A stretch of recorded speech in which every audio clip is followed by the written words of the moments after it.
Welcome back to another week of 52 Weeks of Gaming. This week I decided to play a game that looked like something that eventually is going to come out here for D&D, because we played that years ago and recorded a bunch of things. And so it looks like it was D&D, and I love D&D, and so I had to go and play it. And that means I was playing Knights of Pen and Paper, the +1 Deluxe Year edition to be specific, that came out on the Xbox.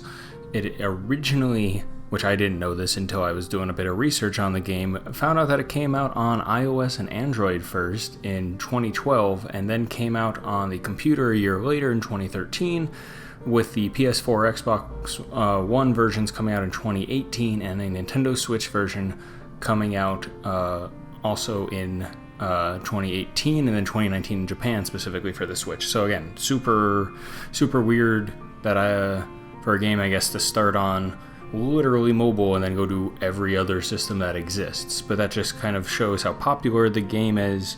And as I said, it's a game that's developed by a company called Behold Studios and published by Paradox Interactive. And it is a role-playing game in the fullest sense of the word, because you role-play as everything from the Dungeon Master to the up to 5 people that are the characters that are a part of this adventure. You have all of the typical classes that D&D has: warrior, mage, druid, your healer, like a priest, you have a barbarian, you have a paladin, you have way too many rogue to go and count, and all these different things. And then you have the Dungeon Master, who you kind of help choose what adventure your up to 5, or however just call them your team goes on, the adventurers go on, and so you're kind of choosing these storylines that they're going on. There is a major storyline, but sometimes, as in D&D, you have to do smaller adventures to kind of get experience, get gold, get items, get all these things. And that's something that I thought that the game did really well, is give that full D&D style experience where you're controlling pretty much everything that goes into it, and even the environment, I'll call it, that you go and play on, which is your table. Do you have any snacks or drinks?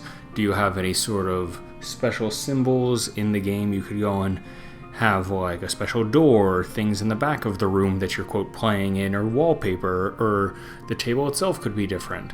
And all of these things kind of give different effects. You can even change who the DM is to kind of give. One gives a bit more experience, where another goes and limits how much you need to spend on traveling between locations.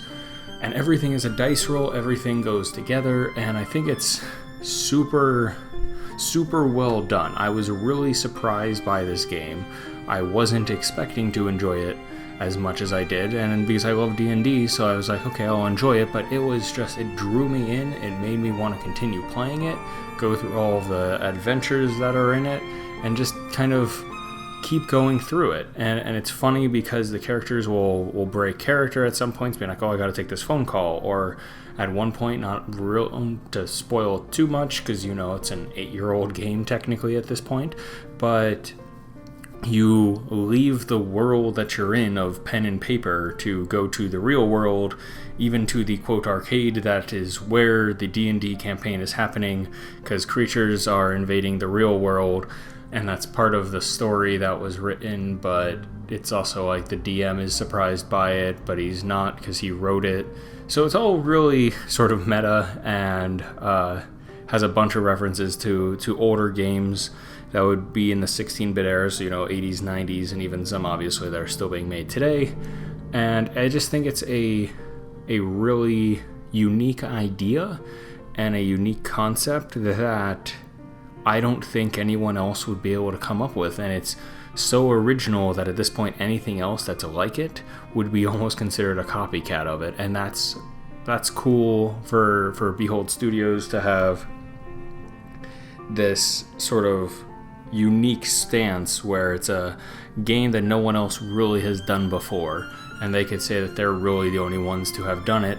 And I know that there's a sequel out, which I'm probably going to go and play eventually, but I think anyone who's played D&D is going to like this. I think anyone who does role-playing games is going to really go and enjoy it, enjoy the references and the adventures, and you can make really the game as intricate or as simple as you want, and how in-depth you kind of want to go with things. And it's really, because it's a role-playing game in its truest form, it's really what you make of it, and that's something that is super fun, outside of the grinding that's in role-playing games. But it is a super fun game that I really enjoyed, and I think people would really enjoy it as well.